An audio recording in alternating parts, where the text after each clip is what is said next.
Nathan, any particular games from last week that stood out to you? The Ravens and Chargers. The Ravens blew out the Chargers. Yeah, good call. Good call. What do you think? I mean, I knew the Ravens were good, but I thought the Chargers were good. So is this more of the Ravens maybe even better than we think, or do you think this is the Chargers are maybe not completely for real? But then again, they've shown they're for real, the Chargers, because they beat the Chiefs. Then again, though, the Chiefs are not that great. They lost the Cowboys, the Chargers. They beat Vegas, who's pretty good. So I don't really know what to think of now about the Chargers. Is what I'm trying to say. The Ravens are more of a complete team than the Chargers. Like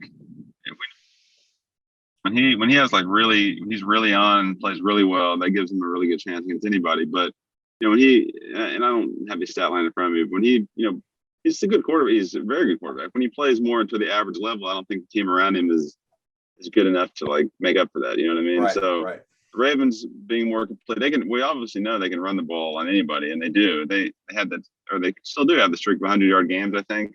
Right. Of So, they bring that every week, and then when Lamar Jackson gets hot through the air, then they're very hard to beat. So, the same Ravens though. They have to prove in the playoffs. So I'm not going to get too excited about anything they do in the season. Yeah. But that was definitely surprising, and I think they are a better team than the Chargers. Well, I think that the Chargers, I don't want to say, Nathan, that they're not as good a team as we thought they were. I think they're not yet ready for prime time. Okay. In other words, Justin Herbert's a second-year quarterback. And like Joseph said, he's going to be a great one. There's no question about it. But he's still young, okay? And the Ravens are a very experienced, very formidable defense, and they probably threw some coverages and some things at him that maybe had him a little bit confused, okay? He was 22 of 39, which is not very good, 195 yards.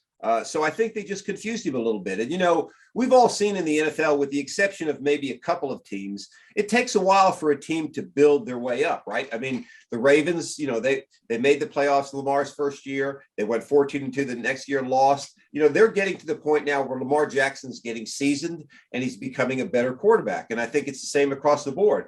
Peyton Manning, I mean, they were under 5. They were 3-13 the first year he started, so it just takes time to become ready for prime time. I think the Chargers are going to be a formidable football team, as Joseph said, if they can add just a few more pieces. And once Herbert gets 3 or 4 years in the league, I agree with all those points. I was just, and I can see how that might be the case. But I'm just thinking, if that is the case, that explains why they lose by 10 points, maybe. Right. Or why they lose by 2 scores, not why they lose 34-6.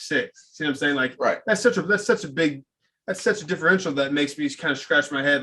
Is there, because I feel like the stuff you just described might account for a couple scores difference, maybe. See what I'm saying? Right. But if you're going to be a team that is going to win a division or even a playoff team, and you play another, division winning type of team like the Ravens, I feel like it should be closer to that. Well, that goes back to what Joseph said. I mean, they don't have all the pieces in place that are able to lift them up when he has a rough game. So my point is, maybe they're not going to win that division. Maybe they miss the playoffs. Maybe not. I think that might be the case. Yeah.